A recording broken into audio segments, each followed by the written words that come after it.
Hey guys, what's up? My name is Anthony, and welcome to another edition of B&A Sports Talk. This is your weekly Giants therapy session. I don't know why I sound so depressed. I don't know. I'm just on a walk and kind of moping around, and I was like, I was like, I got to start speaking quieter because I was just recording some other video. Anyway, so I want to talk about the Giants. And I didn't watch the entire game yesterday.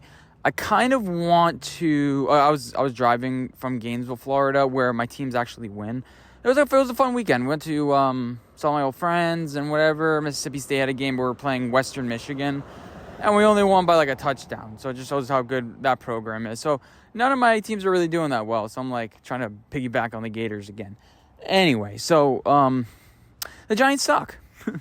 And I just want to have, like, a conversation, because before the season, I think 2 years ago, I said, like, worst-case scenario, how the Giants can go 6-11, because remember in 2021, we were really hyped Kenny Golladay, whatever. And one of my fears going into the season, I'm not sure if I said it in a video, but it was one of my fears, like, Darren Waller would just be Kenny Golladay, like, glorified Kenny Golladay.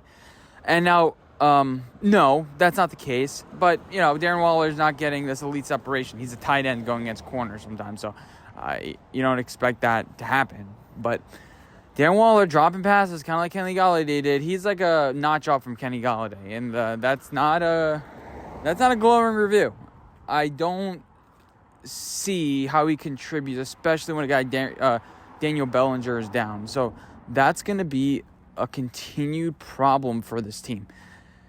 And I was thinking about trade assets and whatever. So going back to the video from 2021, I'm like, yeah, why things could implode. And now I got caught into the Kool-Aid and saying there's no way we're going to be a bad team. I had us at 9 wins this year. I lowered it down from 10 because I'm like, regression, and we're playing good teams this year, yada, yada, yada. So I had us at 9 wins. We're 1-4. So we would have to go 8 and... Why can't I do math? 8-3?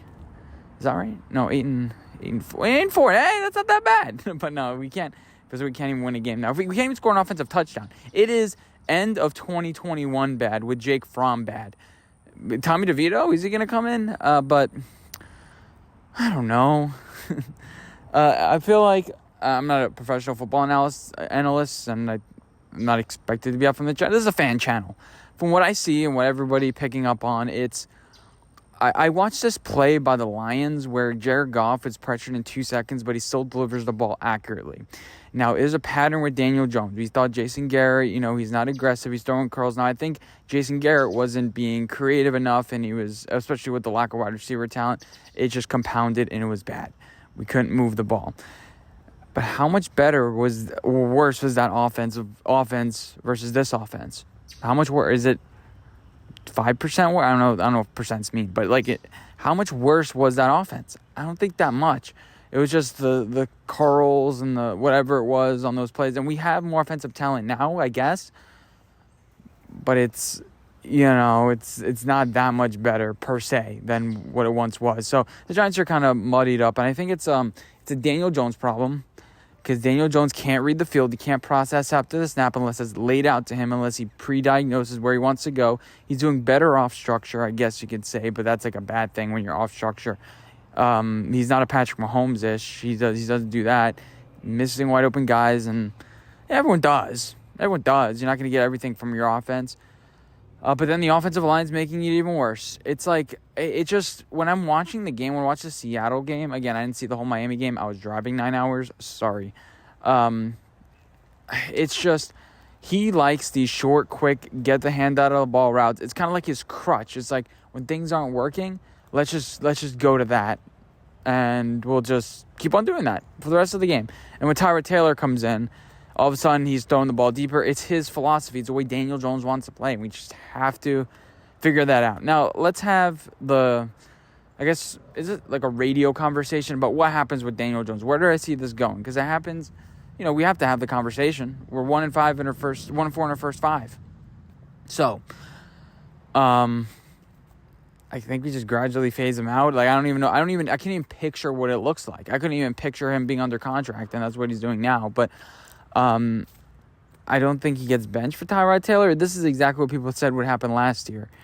But if you ask me it's tough to see. It's tough to picture what's going to go on.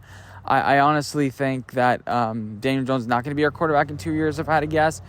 And I think he's going to be out of the league. I had a notes. I used to have like a notes app, like my daily thoughts. And back in 2021, I forget exactly when I put this, but I put Daniel Jones is Andrew Luck. And now he has a neck injury once again. So you have to be concerned about what that means for his long-term career. Apparently he's fine. Everyone says they're fine. Andrew Thomas said, I think I'm going to be fine. He's out 4 or 5 weeks. So people, when they get an injury, they're trying to think positively. So you can't really take too much from that, I don't think. I'm not a doctor. We'll see how the scans go. But I thought he had scans, and the results didn't come back out yet. But where do I think the Giants team should go? I like Dable. I like Kafka. I think Wink's pretty good. I think Xavier McKinney's pretty annoying with his comments recently. I think people are blaming Xavier McKinney too much. So what's wrong with this team? Daniel Jones is not the solution. Now, what's kind of good is you're looking at other offenses in the NFL. The Giants aren't the only offense that can't move the ball. Patriots, Saints on some weeks, even though last week was pretty good. Falcons some weeks when they're not home, because Desmond Ridder apparently plays really well at home and doesn't like playing anywhere else. Who else? There are other teams. We know those teams. And I just can't. I don't want to do this anymore. Daniel Jones, I can't. Like, it was kind of like with the end of Eli's career. I know some games he's going to throw, 300 yards or whatever it was. But Daniel Jones, it feels like can't even do that. He does not promote offensive, threat success. He doesn't want to throw the ball deep unless he sees it.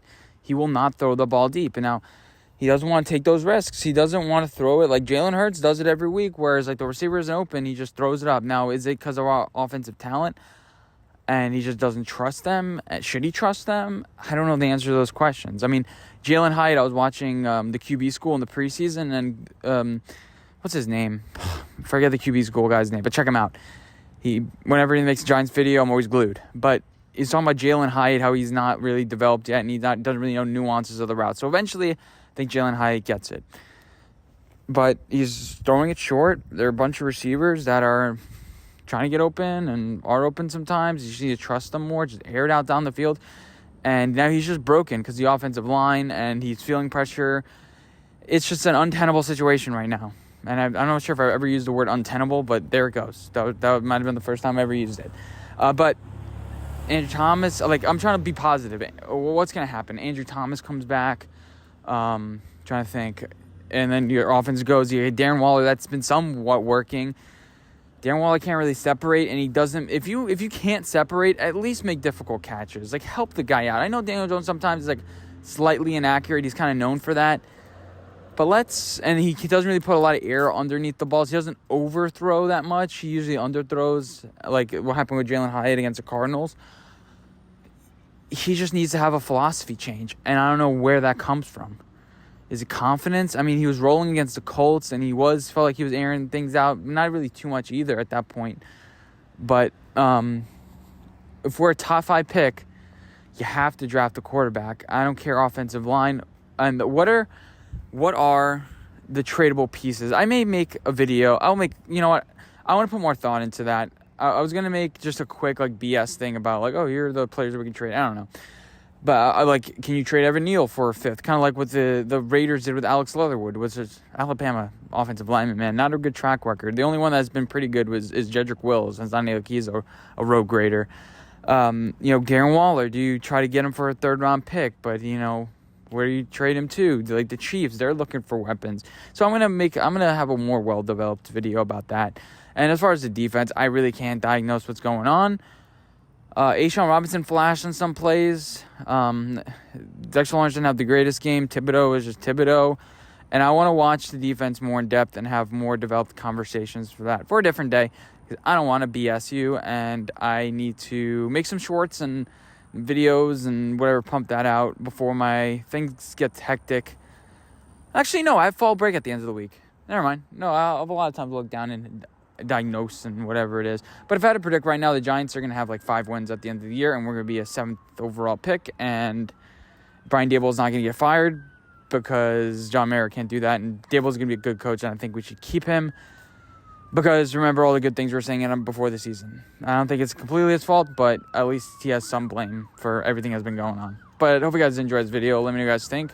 There's a police sirens going on in the background, so I'll just stop speaking. See you guys in the next one. Bye, guys.